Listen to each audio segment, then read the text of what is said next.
And a book review, Christopher Hitchen's Letters to Young Contrarian.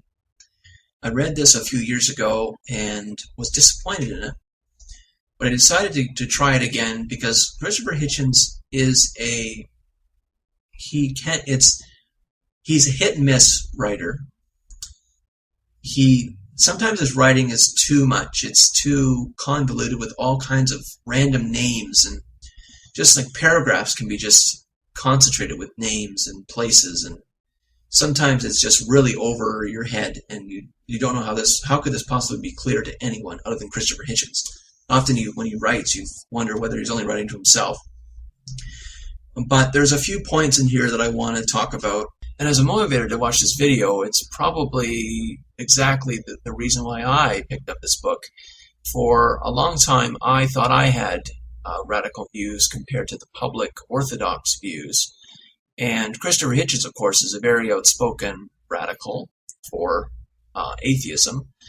And I thought Letters to a Young Contrarian would speak to what it is to be a contrarian, how to deal with being a contrarian, and how to be productive with being a contrarian.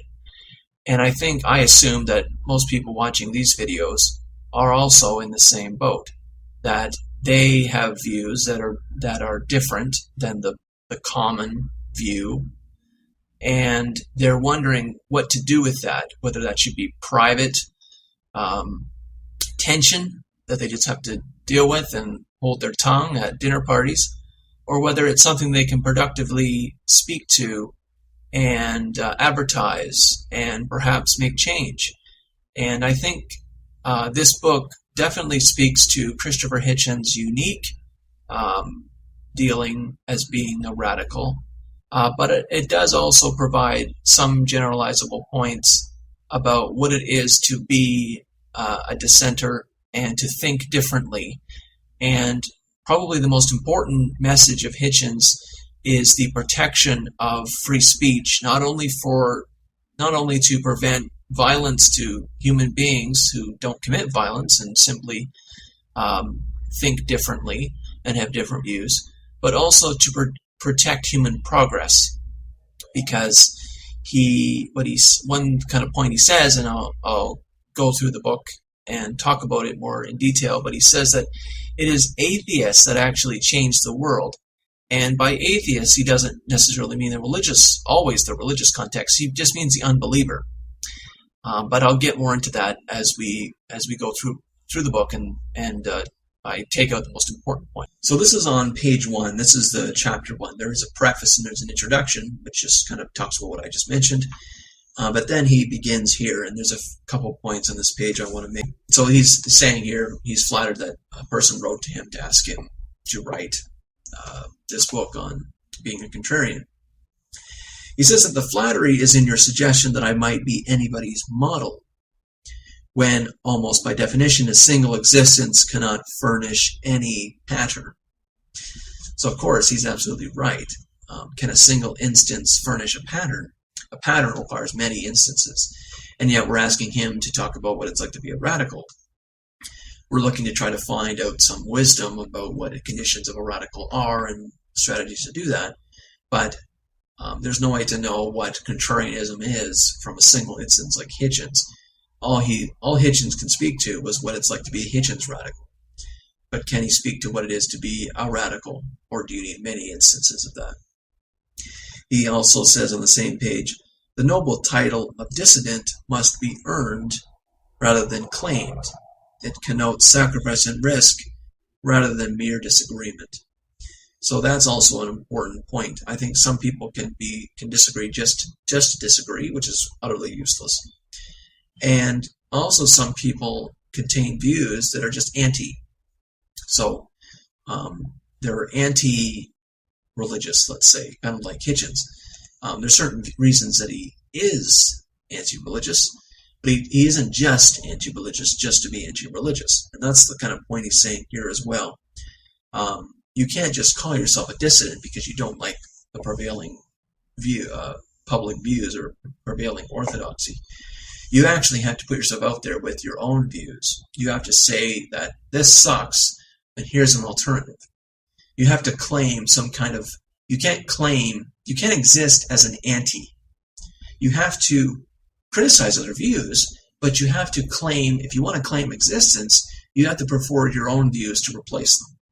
That's what he's saying. You can't just be a protester. You can't just show up at the pro-life. You can't just show up at a pro-life conference as a protester. That's useless. That's a waste of time. To exist as a radical and dissident, you have to promote an alternative viewpoint along with your criticism. And so here's another good point talking about the differences between the public and dissidents. This is on page 3. It's too much to expect to live in an age that is actually propitious for dissent. And most people, most of the time, prefer to seek approval or security. Nor should this surprise us, and nor, incidentally, are those desires contemptible in themselves. Nonetheless, there are in all periods people who feel themselves in some fashion to be apart. And it is not too much to say that humanity is very much in debt to such people, whether it chooses to acknowledge the debt or not. And it says, you don't expect to be thanked, by the way. The life of an oppositionist is supposed to be difficult. So there's 2 good points here. The first point is that for the sake of social order, the average person is a sheep. I like to put it bluntly. You could use a better word. You could use a more positive word, but to be blunt. The only way you can have civilization and social order is if the average person believes in the public orthodoxy of the day. If everyone was a radical, no one would live beside each other, right? There'd be no cities. There'd be no social order. So most people are going to be sheep. Among sheep, there are going to be a few black sheep, genetically and sociologically. There are going to be people who have a fundamental problem with society. Maybe it's slavery. Maybe it's some kind of other unethical thing. And they're going to find ways to be heard on that issue. Sometimes very large scale, sometimes very small scale. Sometimes just in their community, sometimes on a global scale. So that's the first point. The second point is that when he says the life of an oppositionist is supposed to be difficult. It's important, this is going to sound odd, but it's true. It's important that new ideas go through a gauntlet. And by what I mean is that it's important that new ideas and new people, dissidents, it's important that they're attacked and ridiculed, not killed, obviously, that would be uncivilized, but it happened in the past, of course. It's important that new viewpoints are criticized, and why is that? To be very sure that it is a good, new, positive idea. If every single idea that was put out there was endorsed and written into the legislature, we would destroy social order overnight. So it's important then that opposition is difficult, because we want to be sure that the new ideas are good ones and that they will promote civilization, promote peace.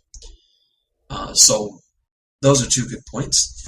And actually, this next point is similar, but written a little bit differently, and it's worth mentioning. This is on page 4 and continues on page 5. There is a saying from Roman antiquity. I'm not going to say the Roman part, but what it means is do justice and let the skies fall. In every epoch, there have been those to argue those greater goods, such as tribal solidarity or social cohesion, take precedence over the demands of justice. It is supposed to be an axiom of Western civilization that the individual, or the truth, may not be sacrificed to hypothetical benefits such as order. But in point of fact, such immolations have been very common. To the extent that the ideal is at least paid lip service, this result is the outcome of individual struggles against the collective instinct for a quiet life. So again, social order versus individual rights even. Another thing about this is that social order, civilization, tends to, like I said, it has a basis in collectivism. Unfortunately, The social cohesion has a basis in we all need to get along as a philosophy. And when someone comes around and wants to poke holes in that and challenge it, even in Western civilization, which tends to favor, it tends to, or not, I shouldn't say favor, really. It tends to tolerate individual dissidents and free speech, right? Unlike other places in the world, which do not tolerate free speech. Western civilization tends to tolerate free speech, not so much anymore. I know in Canada we have what are called human rights tribunals that say that even if you say something that's true, you can still be fined by the Human Rights Commission for certain speech. So even up here in Canada, we're losing that Western element. But society tends to want to calcify almost. It wants to solidify in tradition and orthodoxy because it works, at least so far. People who find issues in society and want to speak about them, they're always ridiculed because they're disrupting the myth of everything seems to be working okay. They're exposing and they're creating a hysteria. They're creating disorder, right? So that's really the issue, and that's why it's always individuals versus groups. It's because the individual often is the person who is the source of new ideas and the source of dissension. The group seems to be always a source of status quo. And likewise, this is actually a quote from some letter or something. This is on page 6, but on the same point, he says, the Dreyfus Affair, you may know what that is. His guilt is necessary to the safety of the country. Another kind of example of sacrifice of a dissident, of a truther. Isn't it strange today that we call it's a bad thing to be a truther today? Not that I agree with that. Was, I think, was that climate control or was that Obama's birth? I can't remember now, but I think it's quite Orwellian to use the word truther as a ridicule, as a word of ridicule. I think that's Orwellian. But there's another instance there of where we're going to sacrifice someone to maintain social order. And also along the same point, this is on page 8. So he says about a certain person who was framed. He says, he was also completing the details of his bill of indictment and accusing a syndicate of reactionaries of committing a double crime, that of framing an innocent man and acquitting a guilty one. It's always as well to remember, when considering a miscarriage justice, as the authorities so neutrally and quaintly like to call them, that the framing of the innocent axiomatically involves the exculpation of the guilty. This is abortion, not miscarriage. So what he's saying here in these kinds of issues where you can even think of Edward Snowden stuff and with the WikiLeaks, and then there's other people kind of involved in that, where the state wants to condemn and punish a person for raising issues. What happens is that these elements or these examples of justice are not mistakes. They are intended. And this is somewhat different now. This is on page 10. He talks about kind of group think and how you can defend yourself against a crowd. He says, and so often the determination of one individual was enough to dishearten those whose courage was mob-derived. So if you stand up against an innocent person, against a mob, often the mob will be dissuaded. And you can combat mob mentality by forcing them to realize what they're doing. So let's say it's protecting homosexuals in the early 20th century, in the mid-20th century. If you stand up against a mob who would lynch him, then what you're saying to the mob is, if you're gonna lynch this man, you're gonna lynch me too, and let's say, like, and you're not a homosexual, you're gonna be then lynching someone who you respect as a citizen in connection with lynching someone you think is disgusting or sinful or whatever. So it ups the stakes, and the mob then they start to realize what they're doing, and they're dissuaded, and they're dispersed, and they're defeated. So this part on page 11 is about the birth of a dissenter. Quite often the baptism of a future dissenter occurs in something unplanned, such as a spontaneous resistance to an episode of bullying or bigotry, or a challenge to some piece of pedagogical stupidity. There is good reason to think that such reactions arise from something innate rather than something inculcated. And then he continues a little bit down from the paragraph. It would be encouraging to believe that such reactions are innate, because then we can be certain that they will continue to occur, and will not depend for their occurrence upon the transmission of good examples or morality tales. So what he's saying here is that, and it's a good thing, is that dissidence will always occur. We will not get to a point where we're in a perfect ideal society, even if we're advancing and progressing. There will always be people who think differently. It is not something that comes out of education.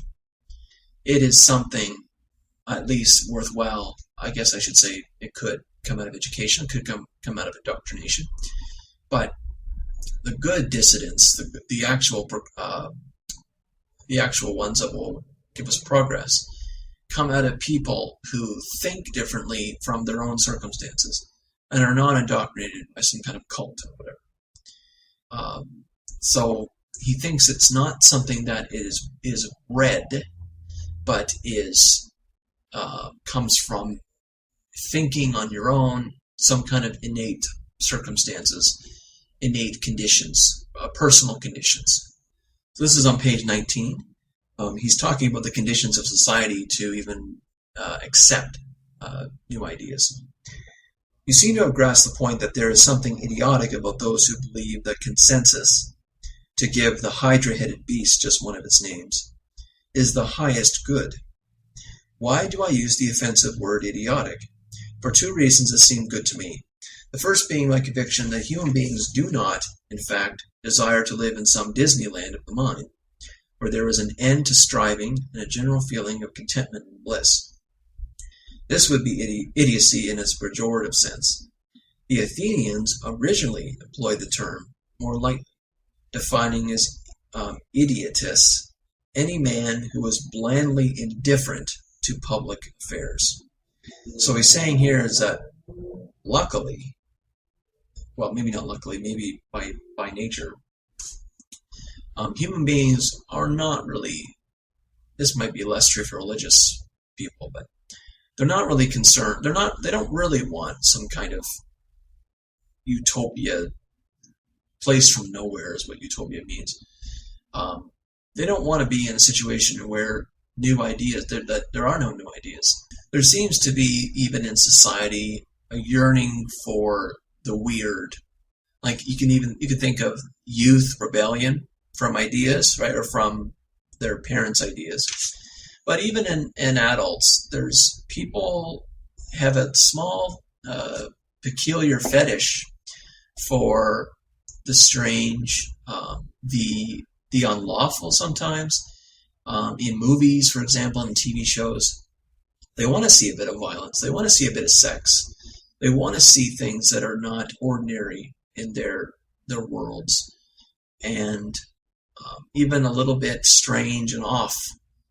And then they'll call it like, oh, that movie was a little bit radical, or there's a better, I can't think of the right word. There's a better word that people use to say that something is a little bit not conventional and a little bit radical and all that. But there's like that kind of stuff in movies sells. There's still a little bit of that in society, which is a good thing. There isn't a kind of, we don't, in most places of the world, other than maybe North Korea, there isn't a populace who are so ironically, radically traditional that they'll it's not like in the past where everything was done a certain way and that was it, that no dissension was permitted. We don't live in a society in where if you go over the line a little bit that you were murdered. Like, we're not in such a radical state like that. There is there is variation allowed, and creativity is encouraged. So there's still lines that are crossed, and lines are always moved slowly back in Western civilization, more so than other places in the world. But it's still encouraged, and it's still sought after. There's still a market for strange things like that. And this is on page 20. He mentions a kind of a very common saying that's a very traditional conservative point of view. He says here that you have probably heard from one complacent pundit or another the view that argument produces more heat than light. You have certainly been instructed that truth lies not at one pole or another, but somewhere in between. And I think I can be sure that you have heard the good old standby to the effect that matters are not black and white, but different shades of gray. So he's saying here is that these are mechanisms of conservatism in society. It's interesting how he mentions the poles, because who defines the poles? And if we set up poles, if I set up poles like this, and then the middle part is the orthodoxy of the public, what if new ideas show that the pole is over here, or the pole is or on this side? Actually, the public then moves over that way. So as much as the poles are the untruth, the poles absolutely determine it, do they not? If the philosophy of the public is moderation, then to change moderation, you just have to move the poles. So you can't insulate yourself from the poles. The poles very much matter. But if the philosophy is moderation, then it can be easily manipulated. But then he also says, this is on the next page, on some grave questions, there is no difference to be split. One does not look for synthesis between verity and falsehood. So he says that even though people have this moderation principle, they're not moderate on murder, for example.